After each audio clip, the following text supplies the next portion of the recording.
Caroline est père praticienne en santé mentale en Suisse romande, graduée de la deuxième volée de la formation de père praticien en santé mentale en 2017. Elle a aussi une formation de traductrice.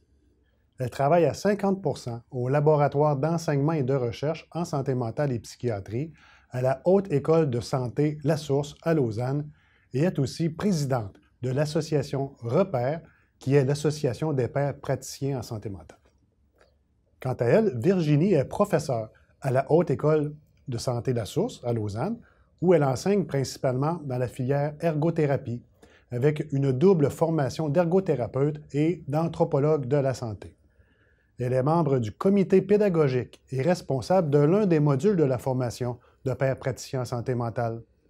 Elle rédige actuellement une thèse de doctorat sur la première association d'usagers de la Suisse romande, étant également co-auteure du livre « Folie à temps partiel », dans lequel elle identifie certains des enjeux actuels auxquels les usagers estiment être confrontés. À la source, Caroline consacre une partie de son temps à l'enseignement et une partie plus importante à la recherche. Son mandat à Repère consiste à promouvoir le métier de père aidant et à en favoriser l'embauche. De manière parallèle, Virginie travaille dans une école de formation aux métiers en santé mentale. Elle sensibilise les étudiants lors de leur formation initiale à l'importance et à la plus-value des savoirs expérientiels des usagers.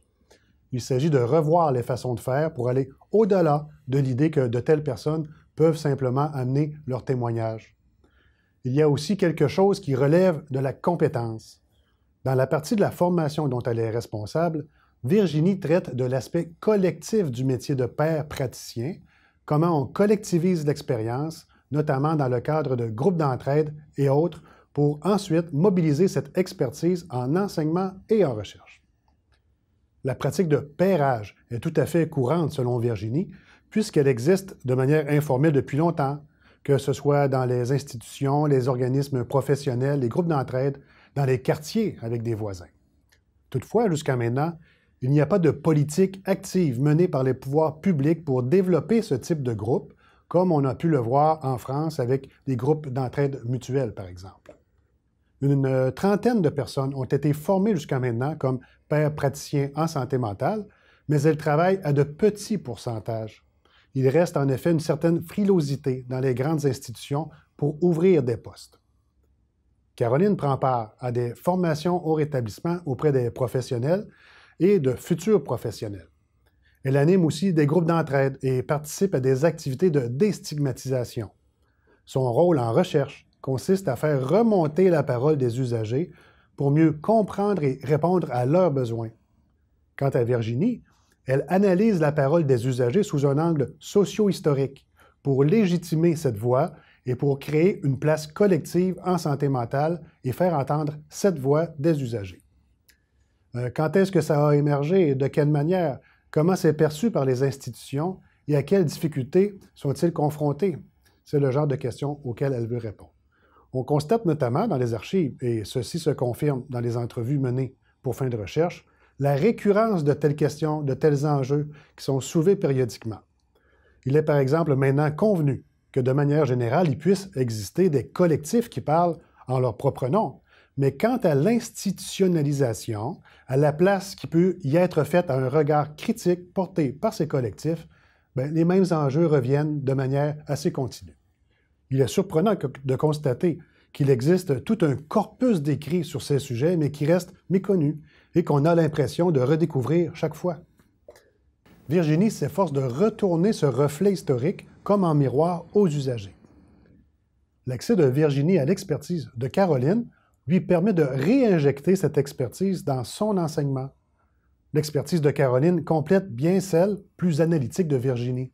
Ensemble, elles offrent un exemple pour les professionnels et futurs professionnels quant aux vertus d'une telle approche collaborative.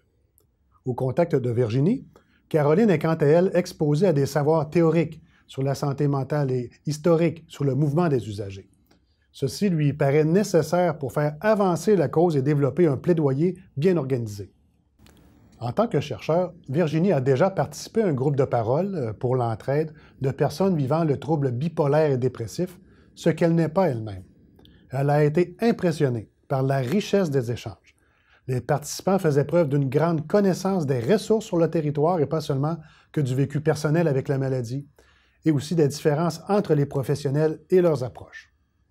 Pour Caroline, ceux qui aident le plus dans les hôpitaux, ce sont justement les autres patients d'une unité avec lesquels on peut passer plus de temps et qui ont une compréhension peut-être plus intime de ce que l'on ressent et de l'impression d'être compris ou non. Ensuite, dans les groupes d'entraide, on apprend des choses qu'on aurait peut-être ensuite envie de transmettre. Cette perspective de devenir éventuellement soi-même modérateur stimule le pouvoir d'agir. Caroline croit fermement qu'il faut faire connaître leur établissement et en particulier chez les usagers pour qu'ils aient confiance et qu'ils sachent qu'ils ont une place à part entière dans la société. L'intervention des pairs praticiens illustre de manière éloquente et convaincante que nous pouvons le faire nous-mêmes. Il faut poursuivre la lutte à la stigmatisation et concevoir le rétablissement dans la communauté et développer des offres de soins communautaires. Il faut aussi enseigner l'approche du rétablissement. Ne pas perdre la mémoire et savoir d'où vient cette approche du rétablissement afin d'éviter qu'il y ait réappropriation par les professionnels institutionnels. Éviter d'enseigner un modèle qui resterait théorique pour se re-questionner chaque fois sur les pratiques et garder un esprit critique sans être trop négatif. Ne pas prendre la place de la parole des usagers en matière de définition du rétablissement.